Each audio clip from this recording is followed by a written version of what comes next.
In a small temple in the mountains of northern Japan, a man sits behind glass, dressed in bright orange robes. He is not a statue. He died more than 200 years ago, and he did this to himself, on purpose. His skin is the color of old wood. His hands are folded in his lap. His teeth are still in his mouth. And the monks who care for him will tell you, very calmly, that he is not dead. They say he is meditating. They say he has been meditating, without a single pause, since 1783. This is called sokushinbutsu, becoming a Buddha in this very body. It is not folklore. It is a documented practice. It was outlawed by the Japanese government, and it took about 10 years to complete. It happened mostly in Yamagata, in the far north, around 3 sacred peaks known as the Dua Sanzan. Cold, silent mountains where ascetic monks went to test how much a human body could be pushed. To understand why anyone would attempt it, you have to understand a belief that still shapes Japanese Buddhism today. More than 1,100 years ago, a monk named Kukai founded a monastery on Mount Koya. When he neared the end, he did not accept death. He entered a tomb and sat down to meditate. His followers insist he never left that state.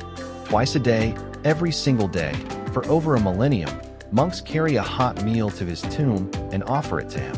That has not stopped once in 11 centuries. Only one senior priest is permitted inside.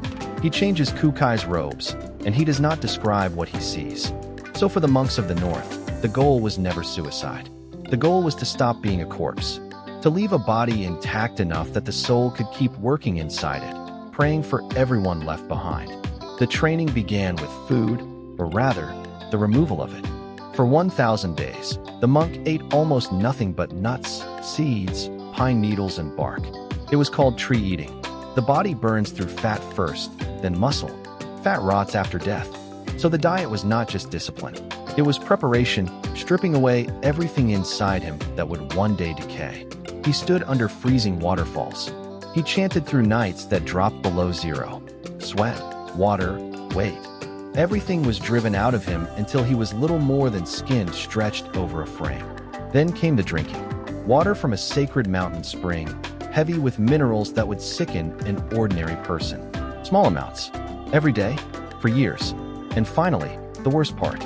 Tea brewed from the sap of the urushi tree, the lacquer tree. That sap is what Japanese craftsmen use to varnish bowls and armor. It is toxic. It blisters skin on contact.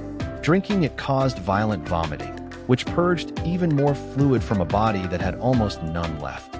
But the poison stayed in his tissue, and that was the point. When he died, no insect, no bacteria, nothing living would want to touch him. He was varnishing himself from the inside out. If stories like this are why you are here, subscribe.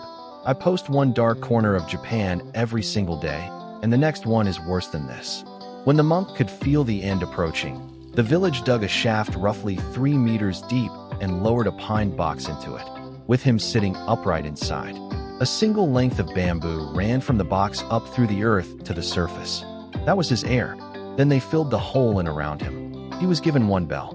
Every day, in total darkness, he rang it. So the people above knew he was still alive down there, still chanting. Some rang for weeks. Some rang for months. And then, one morning, the bell did not ring. They waited. Then they pulled out the bamboo tube, sealed the shaft completely, and left him alone underground for exactly 1,000 days. When the 3 years were up, they opened the tomb.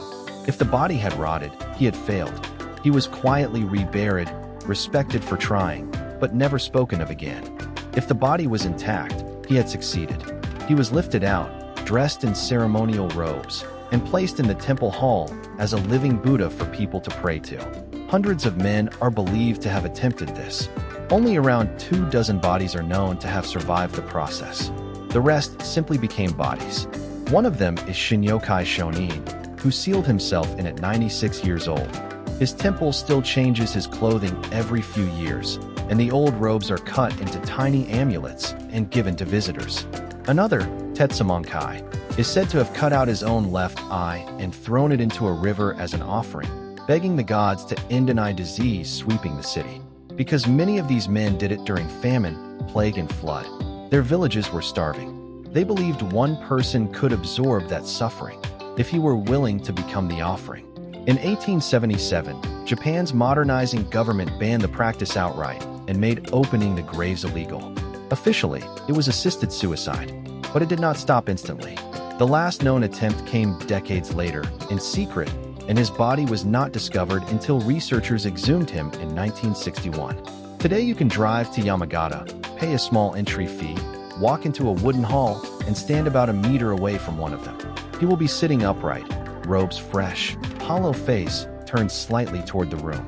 And the monks will remind you, gently, that he is not a relic and he is not remains. He is simply still in there, waiting.